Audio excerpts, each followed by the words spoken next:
Welcome to the Educational Leadership Podcast with Principal JL, the place where school leaders recharge, rethink, and remember their purpose.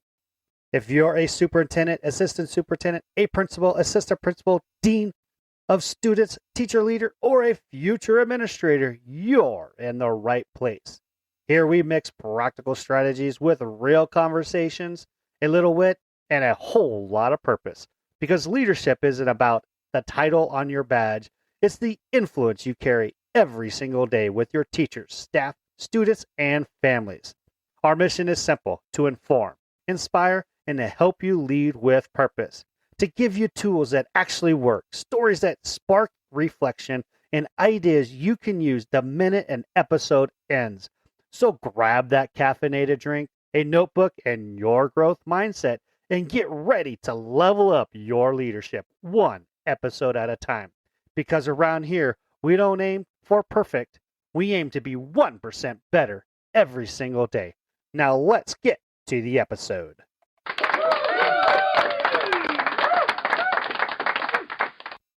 What if collaborative team meetings was the piece that connected PLCs and MTSS together?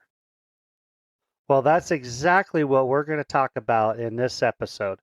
This episode, I'm going to welcome back Kurtis Hewson. Now, Kurtis was on the podcast before, episode 22, so I would encourage you to go back and listen to that episode. It just talks about his educational journey and how he went from teacher to admin to what he's doing today. And today, what he does is he works with administrative leaders all over, not just Canada, but United States, everywhere. And he's really well known for his collaborative response book. Now, in this episode, we're going to talk about, just catching up, what's going on, how's he been, but at the same time, he's going to talk about what inspired the new book that's coming out on May 19th. It's called Collaborative Team Meetings, the piece connecting PLC and MTSS. I'm so excited to bring this episode to you. Now, let's get to the conversation with Kurtis Hewson.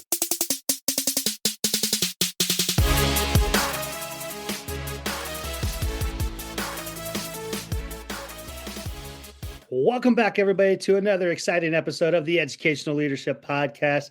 Today, I am super excited to bring back on the show Kurtis Hewson. Kurtis, I had him on the show probably about a year ago, and we got to learn about his journey. Today, we're just going to kick back, we're going to catch up, and we're going to see what's going on in his life and career and everything that he does out there for educational leaders. So, Kurtis, welcome to the show.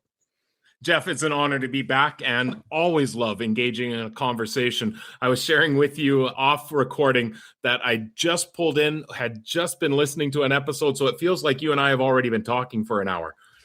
I was doing a lot of listening during that time, but I feel like we've already been together for a while here. So you're kind of doing that active listening role on that part, right? That's right. I was nodding and smiling a lot.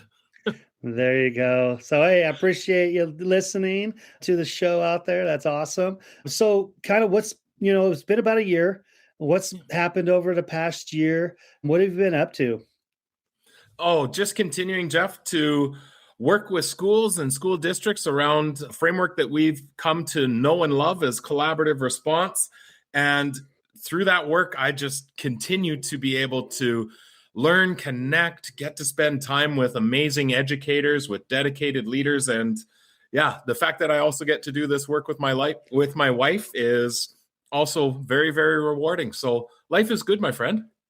Awesome. So as you think about the last year, how have you grown as a leader and helping people?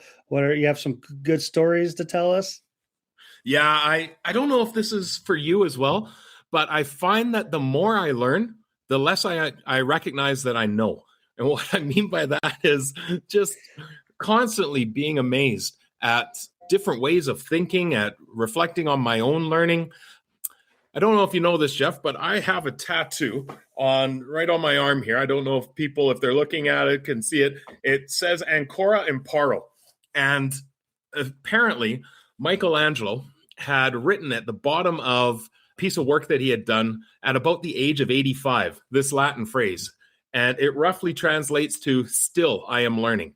And the fact that if a master like that at the age of 85 can still put runway in front of him and say, I'm still learning about things on this earth, in this life, and with what I do, that's a pretty powerful message that I decided I need to have that with me as a daily reminder. So that's been the continued learning here, is just, I think the best way to grow is to recognize there's still a whole lot more to learn. And then how can you engage in that learning with others? Yeah, no, I hear you, man. I think over this past year doing the podcast very consistently, I have learned a ton of new things from other people. And of course, I'm like going, I'm taking that, I'm going to use that. And, how can I apply some of the things that I learned? And I think, when you're an educational leader, it don't matter really what you're doing. If you're continuing to learn, to grow and get better, I think that's the essence of what we do in our position, because we need to, because we're not going to have all the answers, and experiences change over time.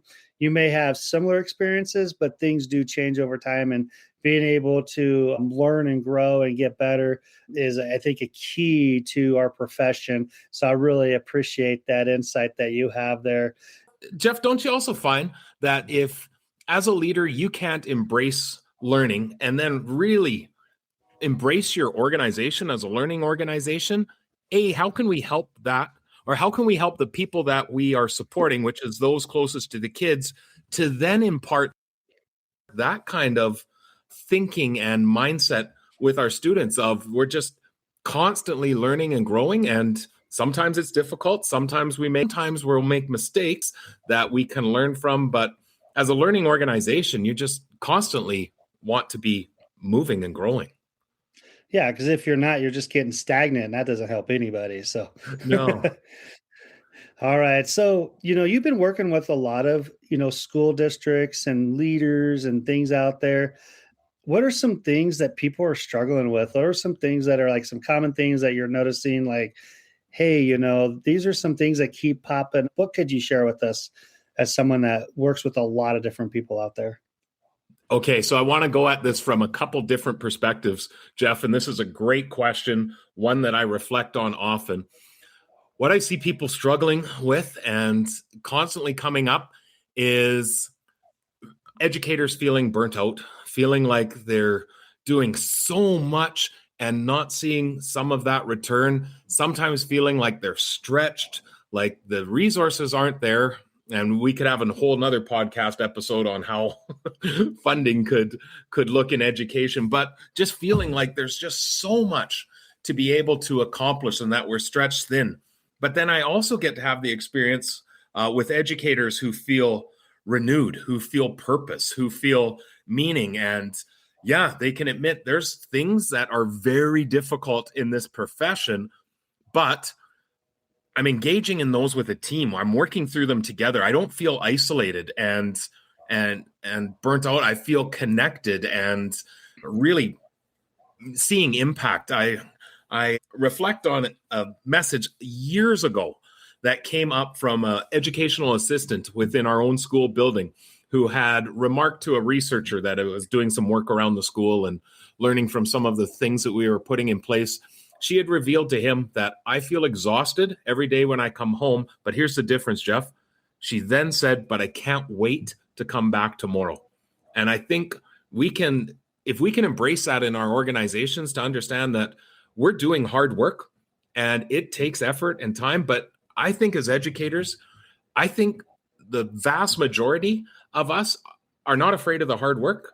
We're afraid of not seeing the impact that comes from that. And if we can see impact, that's just invigorating for us. To me, those are some of the things that I've seen. And that really is the crux of the work that we try and do, is how can we create really robust collaborative structures and processes and systems that allow for that to happen.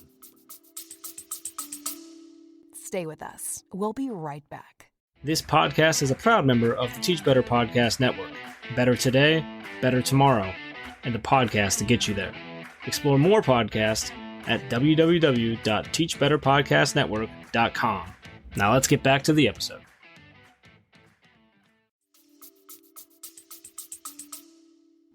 Yeah, you're talking my language there, buddy.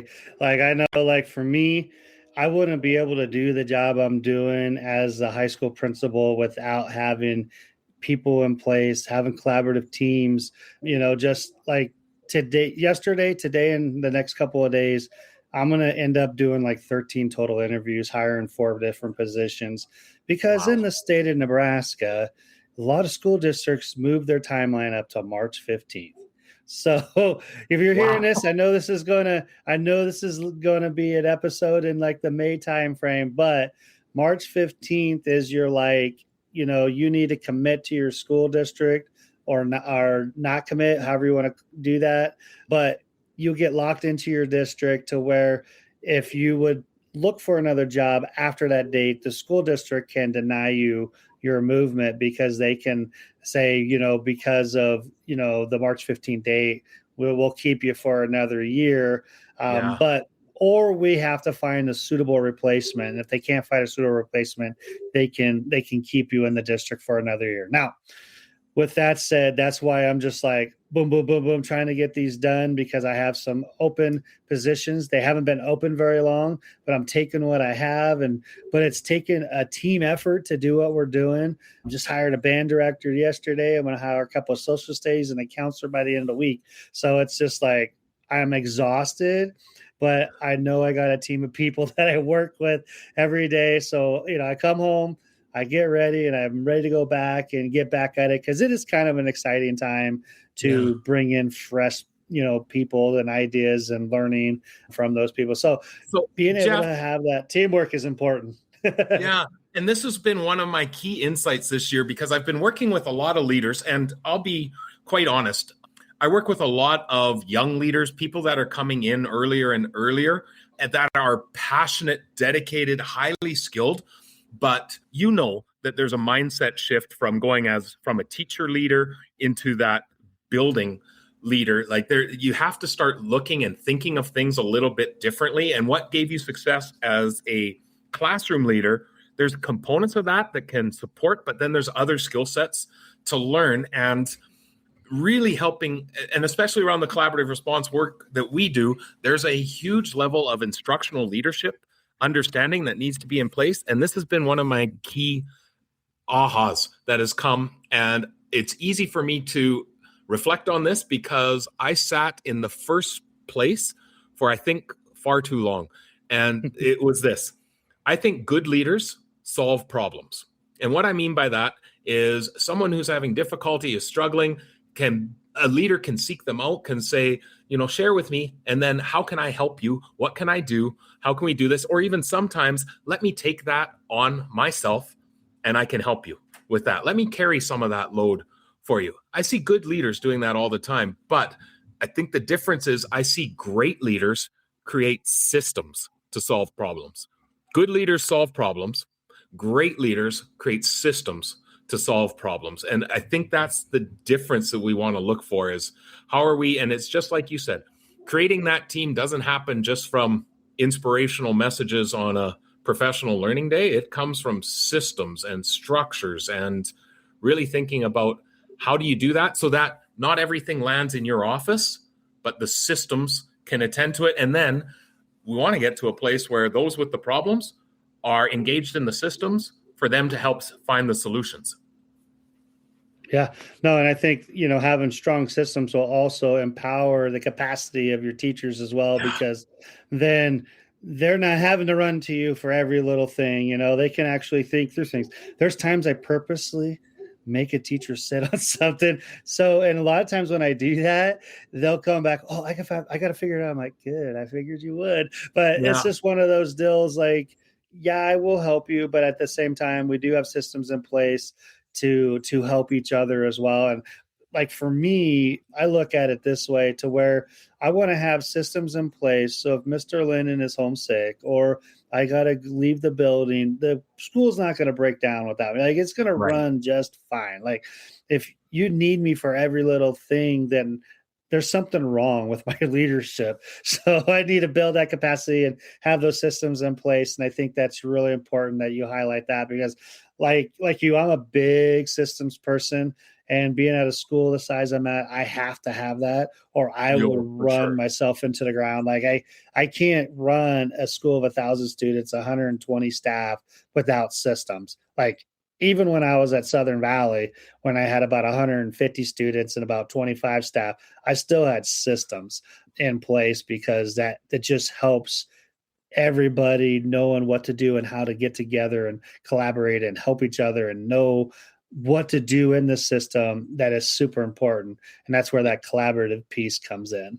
And this is where I don't want anyone listening to think, well, you have to be in a big school or a big organization to need systems. I was with a school 2 weeks ago where they had 36 children in their building from kindergarten to grade 8. 36. And they had some of the best systems I've ever seen in place for what was around 10 adults in the building. The principal had established just really robust structures and systems, and man, they were working like clockwork, where you could look at that and go, it's 36 kids. Like, how much system do you need? Well, no, and that's very true. I mean, you need systematic approaches no matter the size of school you're at, because it just helps everything run, and then people just know what to do when they're in that system. And when you get new people in, it takes time to teach them the system, but once they get it down, it just runs itself, and it's just great. And so Great I think that's just something that I believe in, we all believe in. And if you don't have systems, you could give Kurtis a call. He'll help you out on that end. So, so we kind of talked about some insights over the past year, helping educational leaders get better and grow. We talked about some of the challenges over the past year that you're seeing.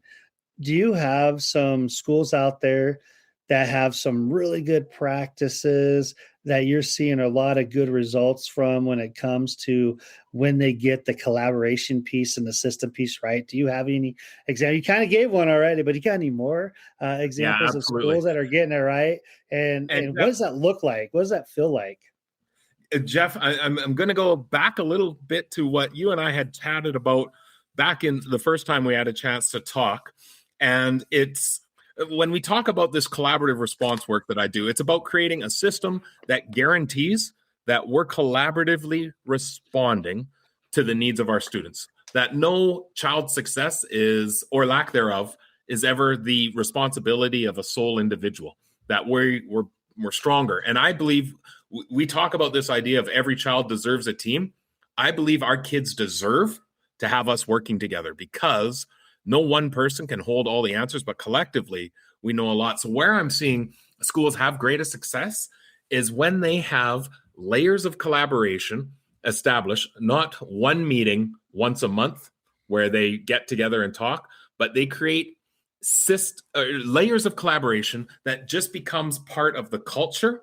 And through this, where we've seen the most impact is when schools can identify 4 layers, 4 categories of collaboration that are happening, that are not just about responding to kids, but it's about supporting and building one another as we go along. And the schools that can, A, identify those layers, and then B, consistently clarify for their staff, when does it happen, who's involved, what's the purpose, and get crystal clear on those, on the intentionality. I've heard someone say, in our school, we've tried to ruthlessly organize ourselves for our student success. That's where I'm seeing just incredible impact. Stay with us. We'll be right back. Hey there, amazing educational leaders. If you're finding value in this podcast, learning new insights, getting inspired, or just nodding along thinking, yep, I needed that, then why keep it to yourself? Share this podcast with a colleague, a fellow school leader, or a teacher that is inspiring into leadership. Send them a link, post about it, or just casually drop, hey, you need this in your life the next time you see them. Let's grow this community of game-changing educators together, because great leadership isn't a solo act, it's a movement. Now, back to the show.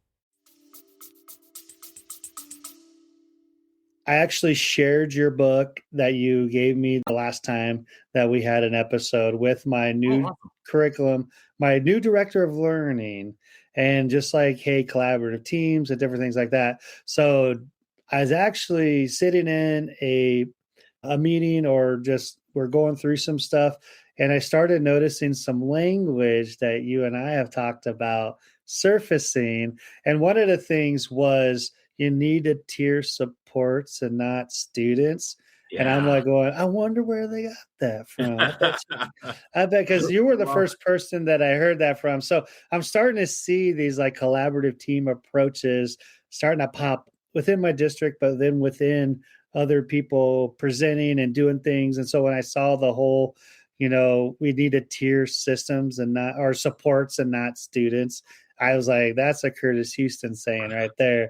And so I thought of you in that moment. So I wanted to share that with you. Oh, that's awesome. And to me, that is a mindset. If we tier kids, it's very easy to say, that's a tier 3 student. They're somebody else's responsibility. But when we tier supports, it automatically puts the focus back on us, because we have to ask, so what should we do when you tier supports? Should we add another layer of support in place?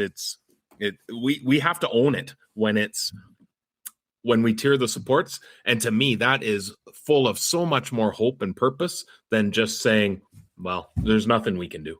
The kids. And I think think you get that sometimes in education. Well, we've done everything, they throw our hands up. And there are times that we get to that in our leadership team meetings, because, our leadership team meetings, we meet every Monday and we get to know our kids really, really well. And with our MTSS approach to attendance and how we do that, we really get to know our kids, and we know what's going on, at home, if it's probation, if it's whatever, any type of, thing that's going on. We have a good beat on what's going on, and we're able to say, okay, these are the supports we need to provide these kids. And based off of their situation, we get them the supports they need. We go, okay, how's this working? Do we need to go to the next level of supports? And then we go through our process. So we do that weekly as leadership team when it comes to academics, behavior, social, emotional, and attendance type stuff as well. And we have a lot of things that we do to do that. And that's on top of our PLC work and our collaborative teamwork with our similar response teams that we do every Wednesday from 3 to 4 as well, where that's more of the conversation is how are we supporting kids in the classroom and making sure they're learning what they need to learn. So there you go. I'm just sorry I got off on that tangent a little bit, but a lot of the things you do are very similar to what we're doing. And I really appreciate the work you're doing to help schools do those things. So you and Lorna have a new book coming out. What inspired you guys to write this book? What were you guys seeing to say, we really need to focus on the collaborative team meeting section? So I want to let you kind of talk about that. What inspired all that? Yeah, and I want to go from this with 2 different angles, Jeff. So first off, in our collaborative response work, in the book that you mentioned that you had shared with your director, we talk about these layers of team. We talk about tiering supports and not students. We talk about using data and evidence to help flag who we should talk about and transform those conversations. But within it, we talk about a really specific structure called the collaborative team meeting.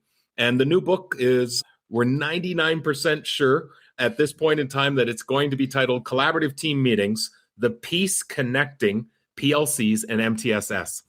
And so one was, we find that this meeting is fundamental, and we have so many questions that people ask about how do you structure it, how do you facilitate, how do we clarify its purpose.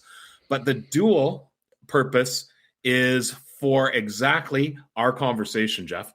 Schools that have PLC structures in place and are seeing impact happening from it. Schools that have MTSS structures and see the impact on it. Whenever we've worked with schools that have those and we explain this collaborative team meeting, they go, oh my goodness, this is the thing that is going to take us from being at an exceptionally high level to get even to that next place. I often say, if you're a school that has that going on, you've got a fire burning really bright, the collaborative team meeting is going to pour gasoline on it. It's just going to take it to that whole new level. So that was one of our purposes in writing this, is to be able to explain, share, and then just show the multitudes of ways that we've seen this structure evolve, shift, change, how schools are utilizing it to, and I often say the secret is we are going to reduce the number of meetings in your building by adding one more. And we're never saying to people, Jeff, you should stop doing your PLCs. No, that's one of the really important layers.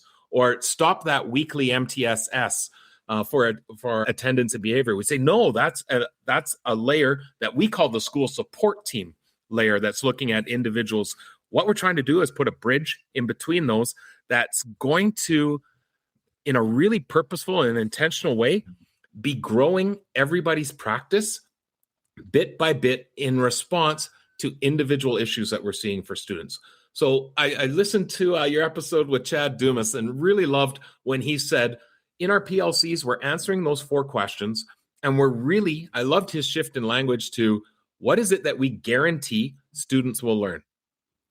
Your MTSS teams are saying, well, who are students who have significant barriers or challenges or things that we need to help support or maybe clear out of the way or address? But then what we want to get to is in this collaborative team meeting to be able to say, when we've said this is what we want to guarantee students can learn, can there be a mechanism before it ever escalates into showing up on your MTSS weekly meetings that we could be having a conversation with our teachers in classrooms to say, hey, when a student has this issue going on, what do you do in your room to respond to that? What do you do in your room? And I know you're a big believer, Jeff, in always getting just 1% better. The collaborative team meeting lives by that ethos. Every conversation, everybody's toolbox is growing by 1%, which has substantial impact over time. We're growing our practice in small increments by leveraging the most powerful resource I think we have in schools, and that's the educators working 1, 2, 3, 4 doors down from me. When we can leverage that, man, I don't need the most experienced and knowledgeable special populations coordinator within my building. I just need to find a way to get the teachers who have centuries of teaching experience talking and communicating and leveraging each other. Let me know if I'm getting this right. Okay. So we have our PLCs where we talk about, what do kids need to learn and know, the guaranteed viable curriculum, how are we supporting those kids, right? Yeah. And Jeff, I would expect that's in your schools probably largely happening in subject-based or department-based teams primarily. Yeah. We call them our similar response teams where we kind of drill down into our actual subjects and content areas and like algebra, teachers and, English 10 teachers, they all drill down on what the kids need to know and learn. And then they create intervention opportunities for those kids. Now that's the academic side. And then like our leadership team meeting, we're talking about what are going on in the kids' lives, that barriers that we need to help remove. And so what I'm hearing you say is, how are teachers helping can they be that first line of defense when a kid's struggling? How do they respond to that kid in a way we're trying to remove barriers so they don't get on to the leadership team's, docket of things? How can we support the kids within the classroom with, some training, some knowledge that is not necessarily academic, but it may be, more interpersonal relationships with the students? And how do we help remove barriers so they can learn before we have more problems down the road? Am I getting that right? Am I hearing that correctly? You are 100% bang on. And what we say is in this collaborative team meeting, it's a very specific protocol or structure that we utilize. And I often say, engage in we call it collaborative planning, which i.e. PLCs. The reasons we used a more broad term is we saw schools that were engaging in collaborative planning, but it wasn't true to the PLC model, but they had other structures in place that were working really well for them. What we're saying is plan and PLC with those that you share a similar teaching experience. Then every 3 to 5 weeks, could we come into a space where I'm with people who I don't share a common teaching experience? So picture this, Jeff. If you could set up, let's say every 5th week within your school, an opportunity for an algebra teacher a phys ed teacher, someone who's teaching cosmetology, science teacher, and then one of your counselors, an administrator, perhaps. We've seen schools that have a paraprofessionals in that, but we get a diverse group together, and then we follow a protocol that I'll describe for you in a little bit. And what we're doing here is I had one school leader who almost described it like weaving a bag. We've got meshing of collaboration happening, that it's not just you're with the same 4 people over and over again. You're now creating deeper networks and relationships with those that, let's face it, in a large high school, I may never get down to the fine arts wing of the building to collaborate with a colleague there. But man, the way one of those art teachers sets up assignments for their students that clarifies exactly the outcomes to be done, if I knew how to do that in my science classroom the same way the art teacher did, game changer for us. And that's what we're trying to get to in the collaborative team meeting. And I think one thing you kind of touch on there, what I'm thinking when I hear this is, there's kids that thrive in certain situations and maybe not thrive in other. But when a teacher may be struggling in a situation, they could talk to the teacher where that kid's thriving and learn, like, what do you do? Like, how do you support these things so I can try to be successful? They may not even be in the same content area, but they could definitely learn different strategies on how to help a particular, student or situation to where they can have the same success that the other teachers have, because their approach may be a little different. And I think leveraging your experiences across the board and leveraging your talents in your building, I think is really, really important. That's actually one of my next steps, is how do our staff leverage each other. And so that's something I'm thinking about all the time right now. So Jeff, and with this, I imagine that when somebody says, man, how do you get the kid engaged in your room? Because I can't in mine. Lots of times the response is, it's no big deal. I do this. And the teacher that's explaining what they do may literally feel like, this isn't out of the ordinary. It's just natural. Doesn't everybody do this? And the response is, no, not everybody does. And I once had a teacher there, and I share this in workshops all the time, where a teacher had said, we said, how do you build the relationships that you do with students? Because other people need to know how you go about doing that. And the teacher just said, I just do my thing. And our response was, okay, explain your thing. Like, we really have to have you articulate how you do that, because someone else in the room, what's obvious to you as a teacher, someone else is going to go, oh, that's brilliant. Hadn't even thought of it that way. And the simplest example I ever saw or heard, Jeff, was in an elementary, when they were saying, well, I just explained to the student what it is that they need to do for their assignment individually. And another person said, well, I do that too. But then when we asked, how do you do that? And the person said, I get down so that I'm at eye level with the person. And then I make sure that I have a little whiteboard in front and we can jot down ideas with this to help the student get started. And the teacher listening goes, had never even thought of that. And again, the other person goes, well, doesn't seem like it's that difficult or that remarkable. And someone else in the room is just, oh, that's gold, pure gold. This is where I get so excited in these collaborative team meetings, Jeff. I hope you can hear and see the passion.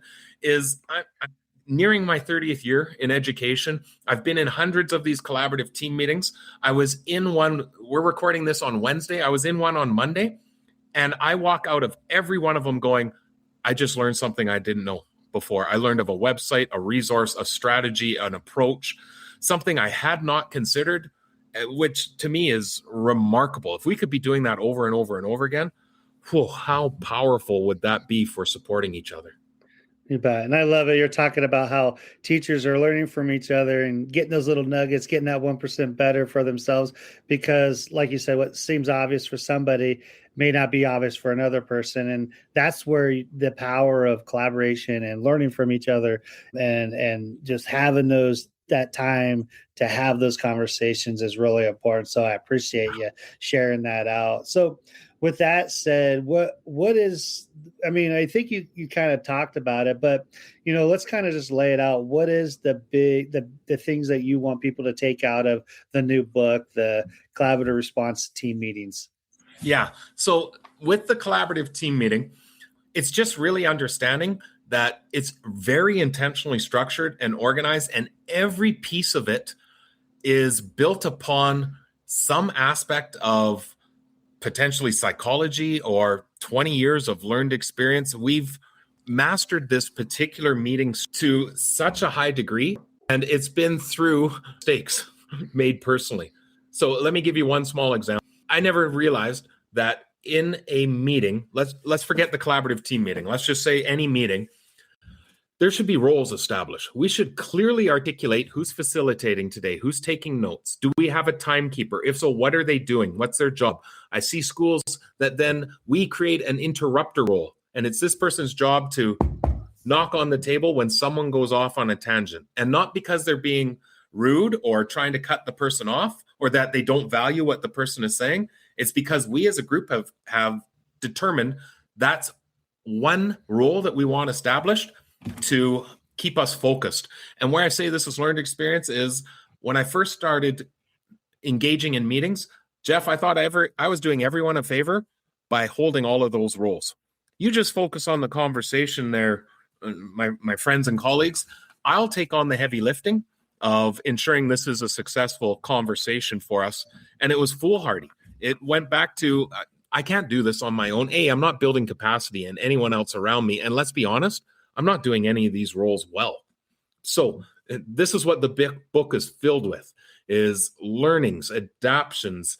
And then as we go in and model a collaborative team for someone, and then they come back and 6 months later say, we've made this one little tweak to it that we find effective, and go, oh, brilliant.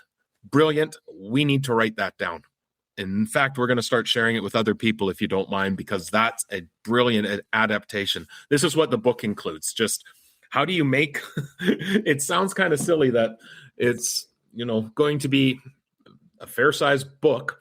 I know what it is in draft format. It's 137 pages. I don't know what that'll look like when it gets to print, but it seems kind of funny to have 137 pages to describe a 45-minute meeting that happens every 3 to 5 weeks, but it's just chock full of how do you do this well? What are some of the resources you might need? And how do you take this meeting structure that if you do it well, it's going to transform how you talk about kids on your building. And in your case, Jeff, take a building where collaboration is already strong and the systems are fantastic and just add one more layer to it.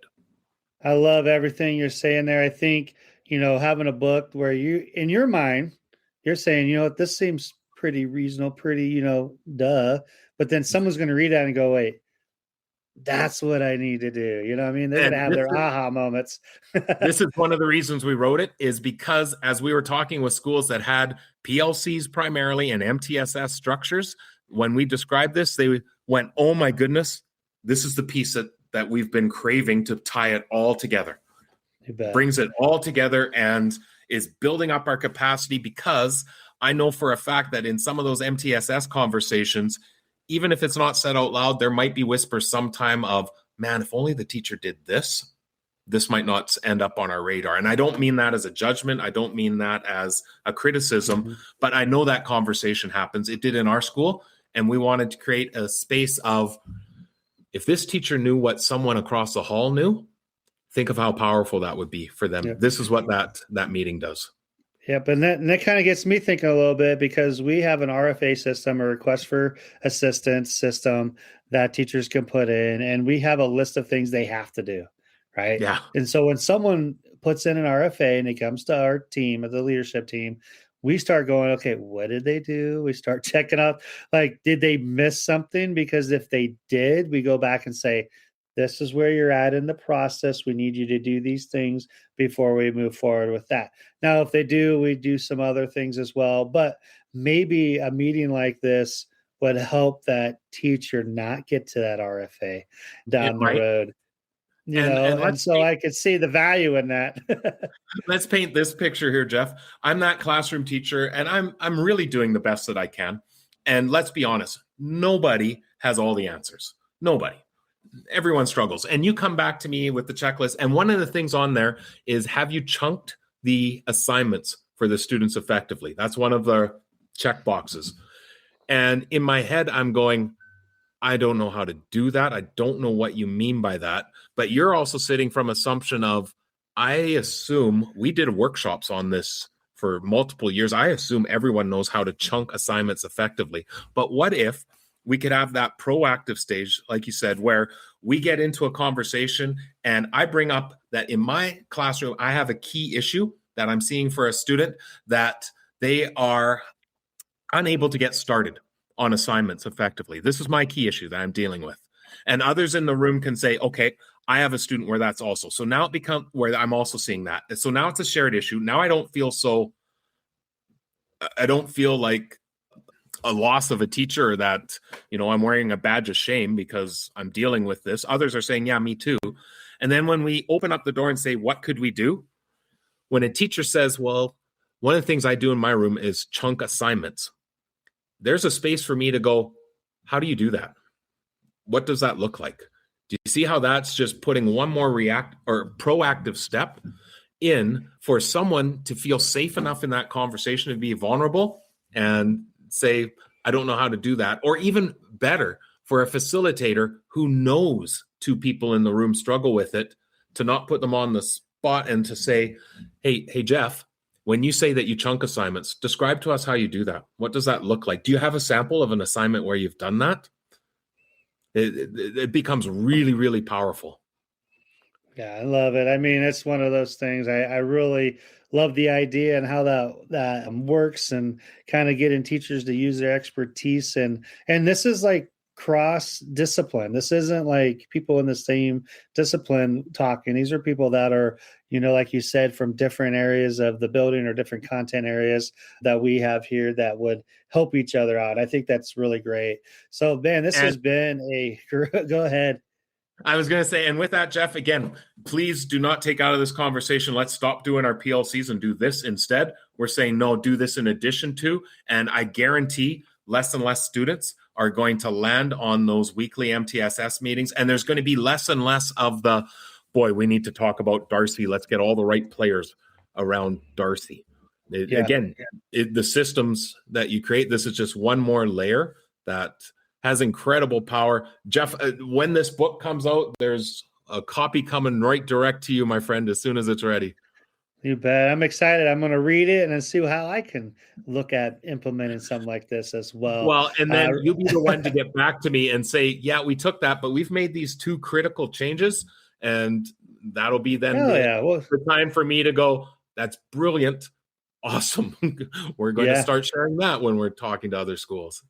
You bet. I'm excited to read it and see what you got going on there, and maybe somehow we can, get better at doing something like that, because that is really a step that we probably need to take, is something in that direction that help everything just flow together with what we already do. So I really appreciate this conversation tonight, Kurtis. This is kind of just flown by, and we're just, I'm having a lot of fun.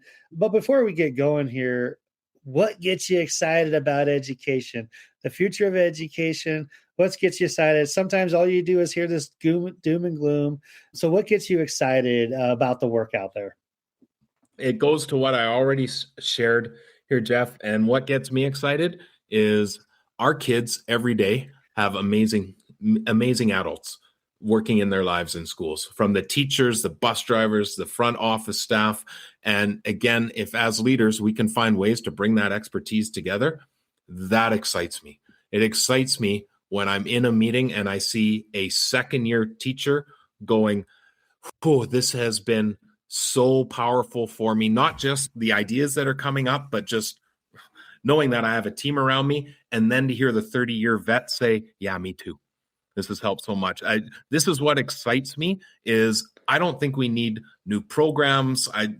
I know that the technology, of course, is always going to advance and look for us, but I come back to the relationships and connections. If we can establish those in our schools, we have so much passion and expertise that I think what we can see for kids is limitless when we can leverage that well. That's what excites me about the future. Is I'm driving, my wife and I are trying to drive a mission that no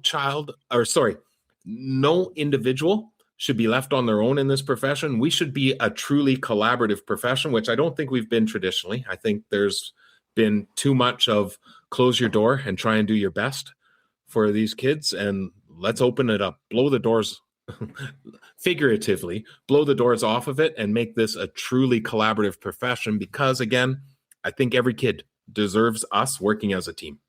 That's what excites me. Awesome. Yeah. Collaborative work is, I think, the way to go, because far too long, in America, I know you're up in Canada, and, maybe education systems are, similar, but different in some ways. But America's education system was based off of the factory, being able to produce, kids that are going to go work in a factory, go work in the industry and things like that. And then it became college bound. And guess what we're getting to now? We are now, college ready and career ready, because guess what? We have this big gap in the industries and the skills professions now, because everybody went crazy with, you have to go to college. That's the way to go, which there's nothing wrong with that. But there's a lot of other ways that kids can be successful in life as well. And so that's something that I see. But I think the collaborative piece is the huge get for people that are doing the work, because like you said, you can't do this alone. If you are, you're just going to burn yourself out and you won't be in the profession very long. And I think that's so important today, because when you hear about people saying, I'm burnt out, I'm tired, well, it's covered out because you're not collaborating and having systems in place to keep some things off your plate, so you're not getting so burned out. And I think that's really important for people to know. So Kurtis, hey, it was great having you on the show. Is there anything you'd like to say before we go? No, Jeff, it's been a pleasure. And again, love the work that you're doing and just leveraging different insights and your own insights. I know, as someone who listens to the show on a very regular basis, like I shared, it's just helpful to hear these insights. And again, I love the idea of, let's just get 1% better with each and every day, each and every action that we're taking. You bet. I appreciate you listening to the show and learning from all the great people that come on here. So yes, like you said, we want to be 1% better and be curious. In the end, we are going to be able to change education together. So appreciate you. You have a great night. Yeah, you too, Jeff. And good luck with your hiring. Go Tigers. Thank you. What a great conversation with Kurtis Hewson. This episode was a lot of fun to catch up with Kurtis and all the great things he's doing. And if this episode resonated with you, please share it with someone that needs to hear it. Also, like and subscribe this podcast so you don't miss another powerful episode like this one. If you'd like to connect with Kurtis, in the show notes, there is some information. I have his website there that you can go to. And also, eventually, when his book comes out, you'll be able to order it through his website as well. Like I always say, be the change by being curious and 1% better.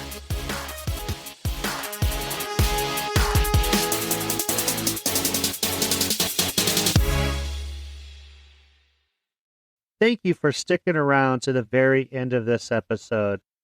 I hope this podcast brings value to you as an educational leader. I would invite you to share this podcast with other educational leaders, or maybe that inspiring teacher who would like to be an educational leader someday.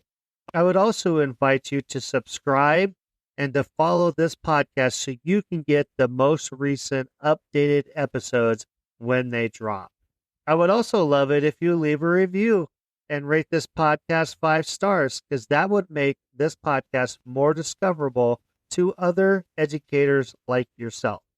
You can also follow me on TikTok, YouTube, Instagram, Facebook, X, Threads, and Substack. All you need to do is look for Principal J.O., and boom, there I am. This is where we can continue the conversations from the episodes that you have enjoyed. I am so thankful for you guys for listening. Until next time, always be 1% better.